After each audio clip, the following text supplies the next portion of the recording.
Hello. Time check, November 8, 2023. We are heading to Georgia. Samahan ninyo kami sa aming adventure. At ayun, so nag-book kami ng ticket namin sa Wizz Air. Wizz Air baka naman. So nagastos namin mga almost 1,000 sa ticket namin. Both ways na yon, dalawa kami. So from Abu Dhabi to Kutaisi, Georgia.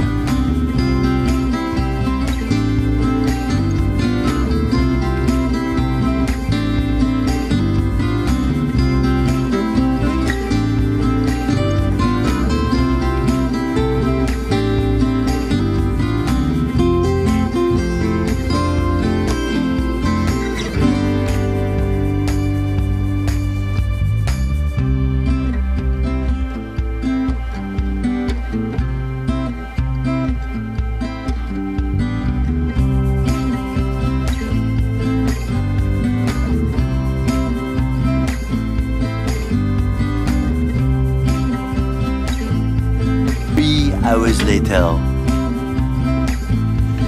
Ayun na nga. Kami malapit na nga Bale ang biyahe ay mga 4 hours rin. Nararamdaman na ho namin ang lamig. Kaligkig din Malamig nga. So yun, pagdating nyo din ilahanda nyo lamang ang inyong Emirates ID at saka passport pag galing kayo ng UAE. So ganun lang kabilis.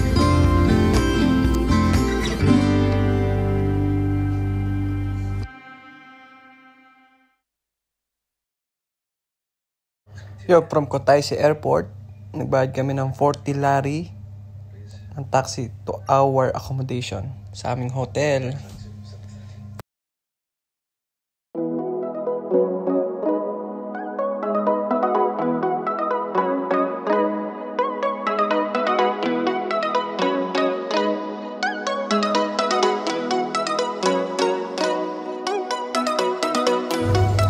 Ito yung nakuha naming hotel. So mga nasa 200 plus lang to na lari. So mga nasa dirhams, mga nasa 300 dirhams lang siguro for 3 days.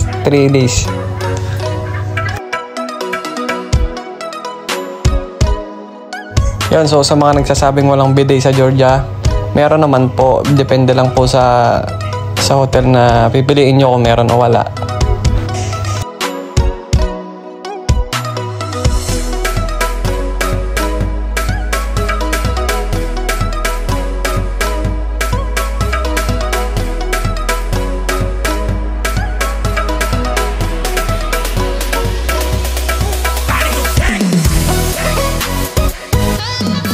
Iyon, pagkakaganda. Ayun nga po pala, advice namin sa inyo pag magbubook kayo ng hotels nyo, make sure nyo na malapit kayo dun kasi kami nag-book kami sa center mismo. So malapit na sa mga pasyalan, sa park, sa mga kainan. So yun, may enjoy nyo lahat. Hindi nyo na kailangan mag-rent ng taxi.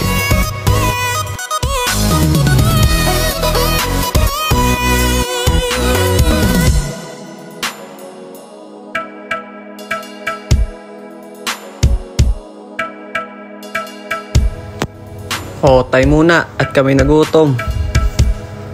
Dito guys, mga mura yung mga pagkain nga pala. Tsaka walang kanin dito Masarap, makakabusog, yummy.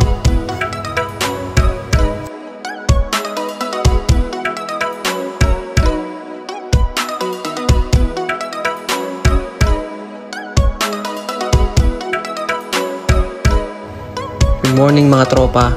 Ayun, so maglilibot tayo ngayon sa lugar ng Kutaisi. Day 2. Tingnan natin kung anong meron since nasa paligid lang siya. Napakalapit sa lahat ng pasyalan. Let's go!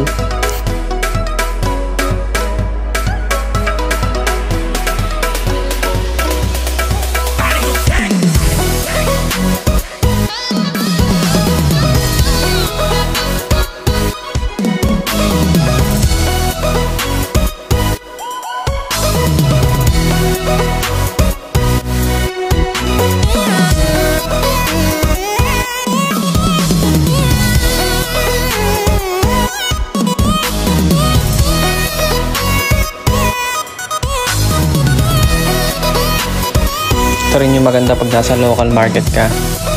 Ito yung mga pagkain nila, kita nyo mura lang. Nakakabusog pa yan. Solid guys, solid.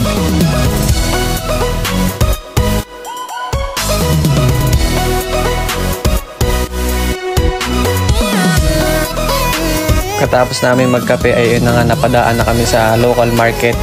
Makikita nyo na lahat dito. Halos ano lang siya, same lang sa kung anong meron sa atin sa Pilipinas. Although iba lang din yung mga selling items nila, pero pares lang.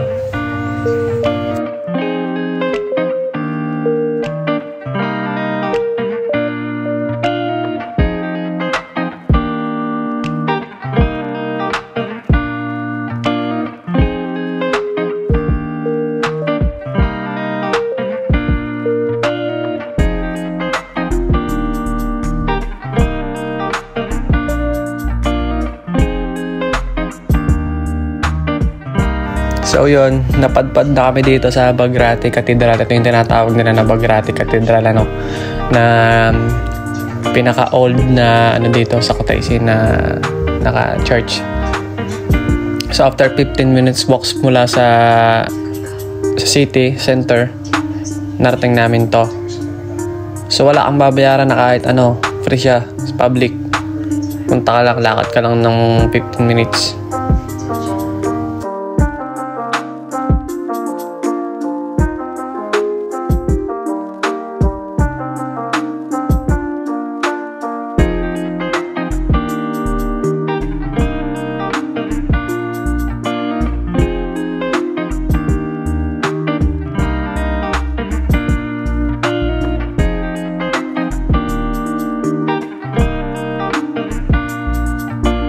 So, nga pala, majority nga pala ng mga tao rito, yung religion nila is Orthodox Christian. So, 90% maybe na Orthodox Christian.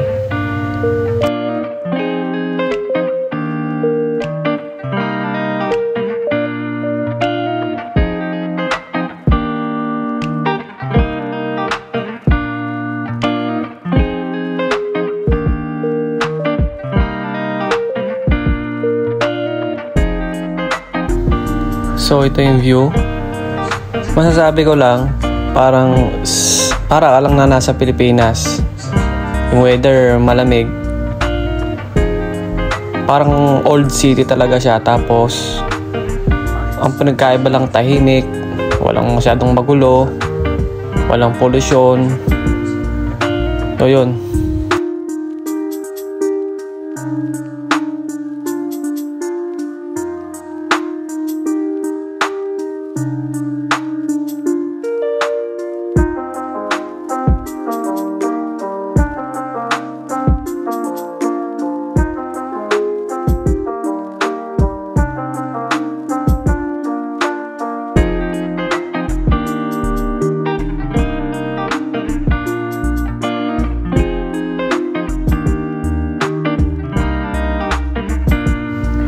Yun, isa rin sa mga na-enjoy namin talaga ay yung pagkain dito. Yung pork nila kasi masarap, fresh siya. Unlike sa ibang kasi kami nandito kami sa UAE, nakatira kami sa UAE, so yung mga pagkain doon na nakakain namin na baboy is hindi na fresh. So sarap niya, sarap niya. Sa murang halaga may enjoy nyo na yung pagkain dito.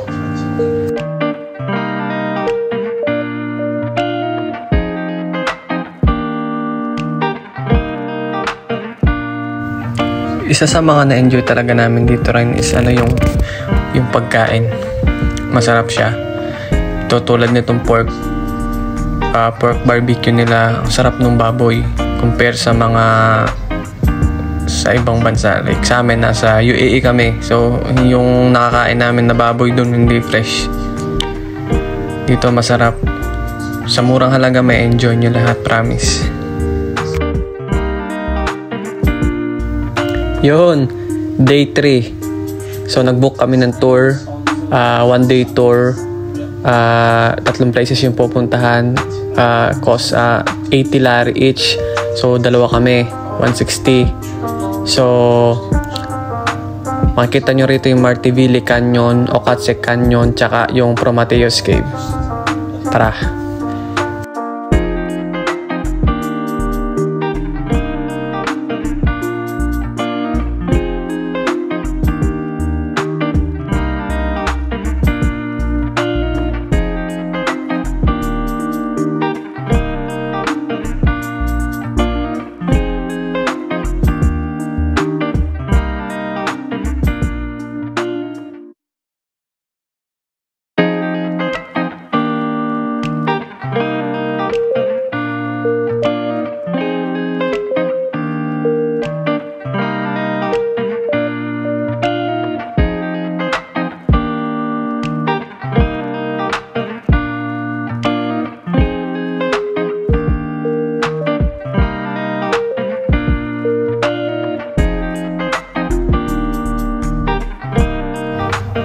Dito kami, Martiville Canyon. Let's go!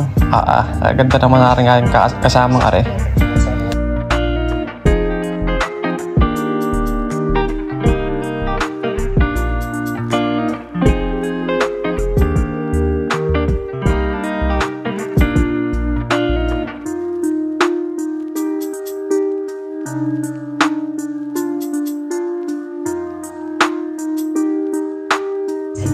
Sulit rin yung ibabayad nyo na 80 lari kasi ang ganda naman talaga rito. Nature point, makikita nyo yung yung mga falls, magagandang tanawin. So yun.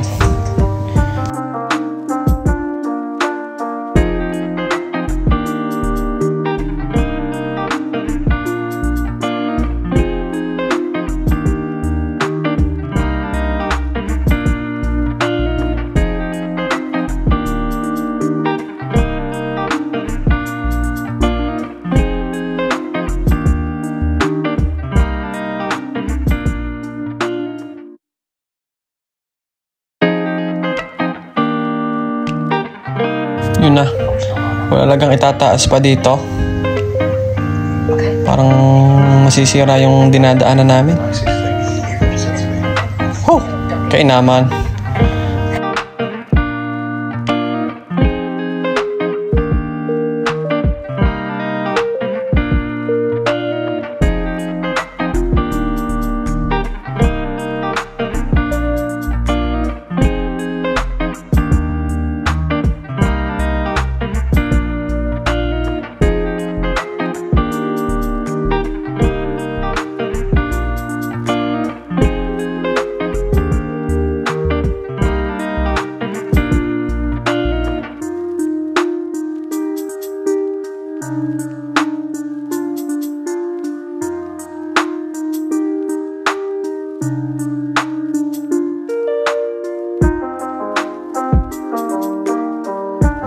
May mahaba-habang lakad din are.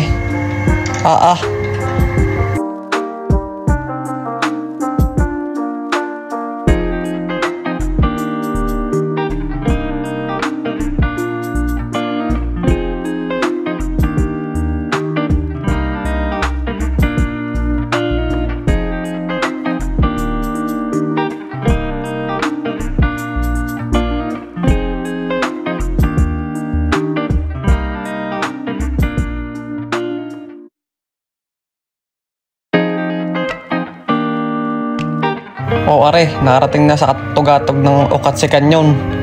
Dali, picture na agad.